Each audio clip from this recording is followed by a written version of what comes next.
right, y'all, man. It's the playing time. Playing. We got the final stretch of the season, and you got teams fighting to try to get into the playoffs. And in this video, man, I'm gonna break down my teams, who I think gonna get in, and who teams that's gonna be on the outside looking in. Let's go. Oh, oh, oh, oh.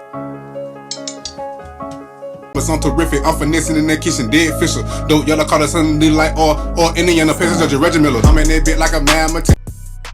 So yeah, we got about 6 to 4 games remaining. Most of the teams that have left to play in the NBA, and these teams right now are teams that currently try to get in the playoffs, man. With a tight race in the Western Conference and Eastern Conference, you got these teams that's looking to try to stamp their name into the playoffs.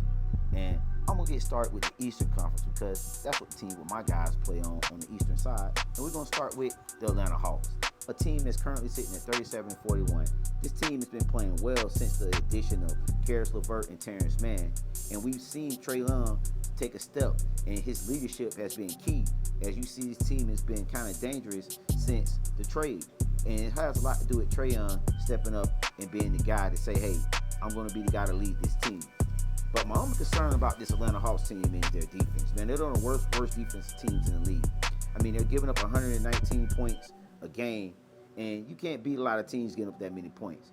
And it's going to all come down to Trae Young and company to see if they can lock in defensively. That's going to be the key to success. And I think Atlanta has the team to do it. But with the right matchup in the first round, I think Atlanta Hawks maybe can give a team a scare. But who knows, man? But they got to take care of business and get it done in the play-in. But I don't know if this team is going to be able to get in, but I do like their chances, and I think they could be the team to be like the number 8 seed in the Eastern Conference. So let's segue to my team, the Orlando Magic. They my team, you know what I'm saying? I got to talk about them. They're a little scrappy team. They play hard on defense, and they're long, physical. And they give teams the business on the defensive side. And if we get matched up as a 7 seed with the Cavs or possibly the Boston Celtics, 2 teams that I do like against, we played both of these teams tough now over the last couple of seasons. I think we can maybe still our meet to make another competitive series. Competitive series for the first round. But the only thing I hate about my team is the scoring, man. And we have long scoring droughts, man. This team is, they're horrible offensively. You know, teams load up on Pablo and fronts, and they let the others try to beat us. And for the most part, the others has been consistently being there for us on a nightly basis. The addition of KCP has not been what we thought it would be.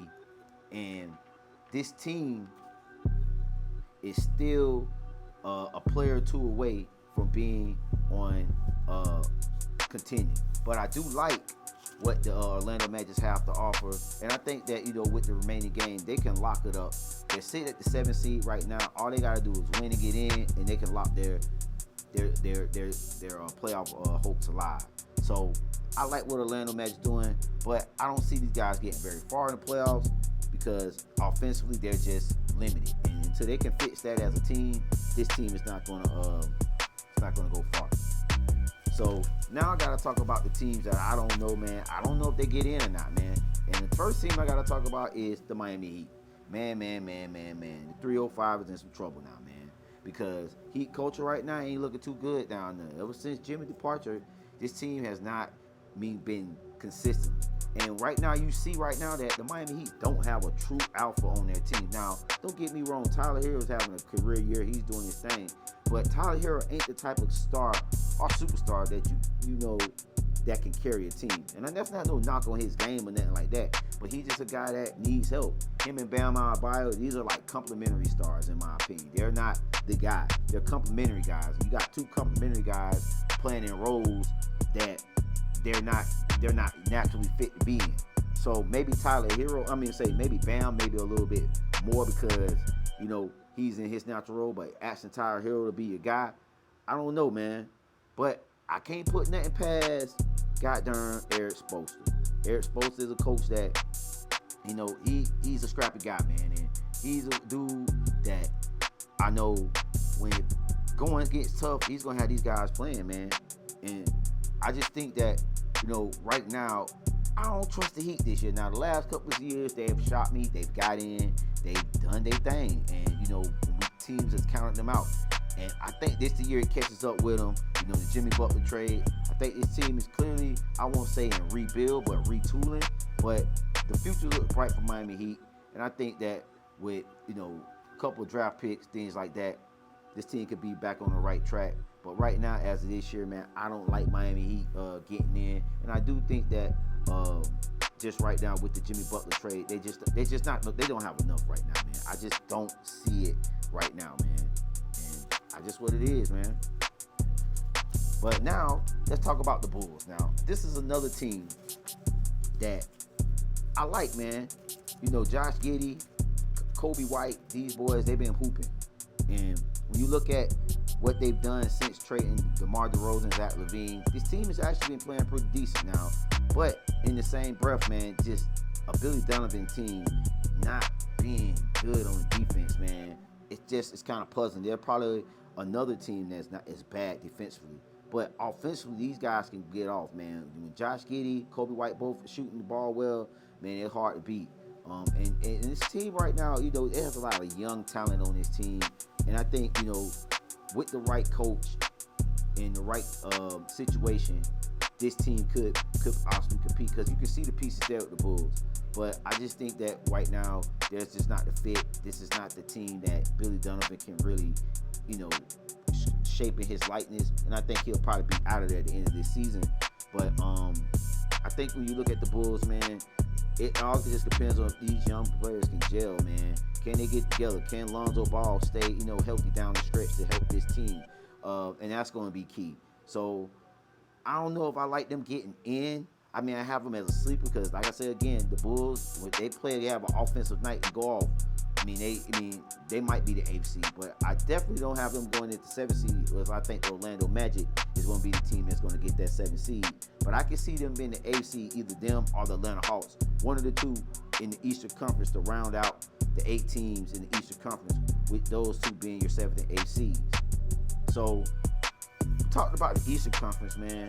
So let's move right along to the beloved Western Conference, where this conference right here is probably as competitive as hell, man.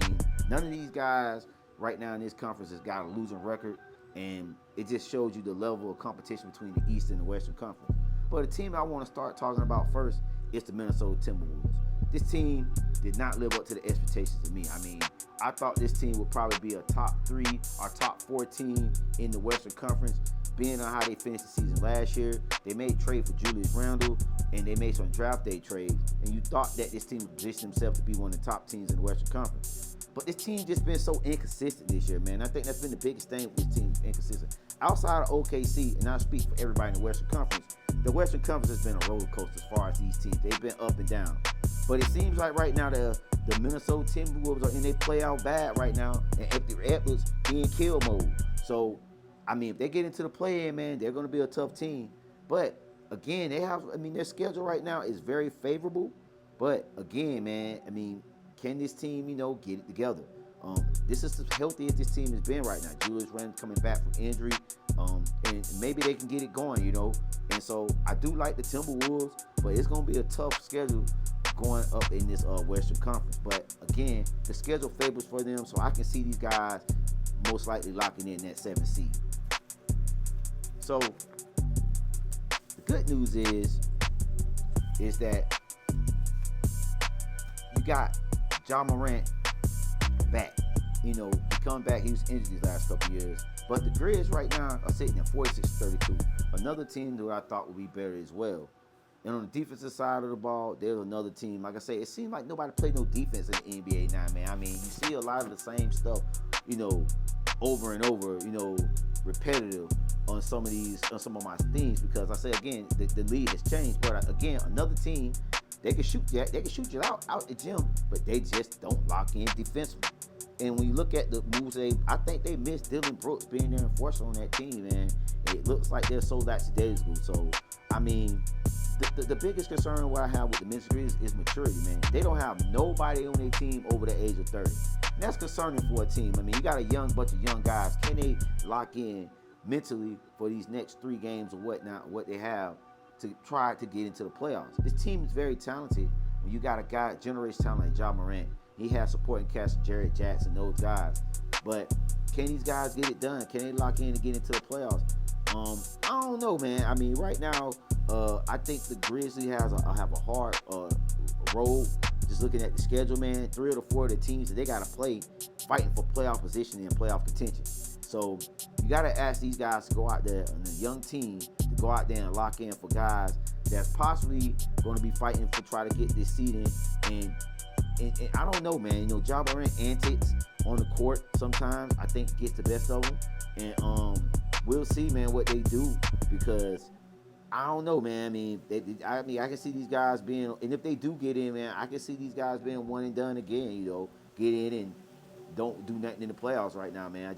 I think right now, this team, in Memphis Grizzlies, they have to lock in defensively. Ja Morant, being the best player on the team, he's gonna have to be a better leader than what he's doing right now. Because right now, man, the antics he's doing on the court, man, it may cost him, man. And a lot of people might not think, oh, it's just signs. It's not nothing. But hey, those little things and moments, it can cost when it wins or losses with certainly in the game. So, that's what the Grizzlies, man. So let's move right along, man. And I'm gonna talk about another team that I feel like it's been so disappointing, man.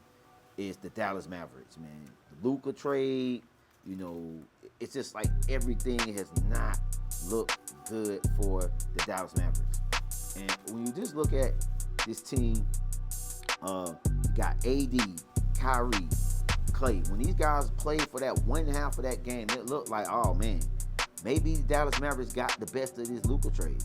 And it has been downhill ever since. Injuries, and Jason Kidd, he gonna have these guys competing. But I just don't see a way that Dallas Mavericks get into the playoffs. And I just think, for a Dallas Mavericks fan, you have to just be thinking like this is just the worst, scenario you guys can have, man. Which you got these games that are very winnable, but again, man, it all comes down to can these guys, withstand injuries, because the injuries has been killing these guys most of the years. It's just been injuries, and I mean, can't do nothing. I mean, it was at one point, they was real talking about these guys might have to forfeit games. They may have enough guys on their roster. So I just think when you just look at that, man, unfortunately, I don't see the Dallas Mavericks getting in. Another team I'll talk about, let's talk about the Sacramento Kings, man. And the Sacramento Kings is a team that really just mind-boggling me. You let go of good coach Mike Brown, and you got Doug Christie. And ever since the All-Star break, you guys are 37-40. You guys had a winning record going into the break. Now, a lot of that is credit to Doug Christie. I'm going to give you that. But I think Mike Brown firing was just a little bit premature. I don't know.